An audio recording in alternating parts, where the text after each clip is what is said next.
കുടുംബം. കൂടുമ്പോഴൊക്കെയും ഇമ്പമേകുന്നൊരു കൂടാരമല്ലോ കുടുംബമെന്നും.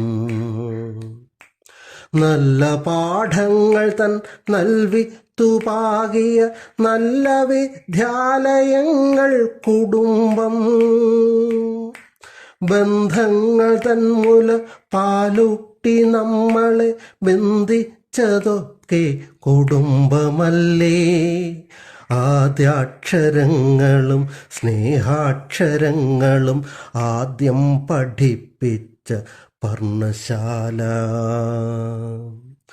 വിശ്വാസമെന്ന നൂൽപാലത്തിലൂടെയാണോരോ കുടുംബത്തിൻ യാത്രയുമേ. സ്നേഹങ്ങളിഴ ചേർന്നൊരാ നൂലിനുള്ളിലാണോരോ കുടുംബ സുരക്ഷയും.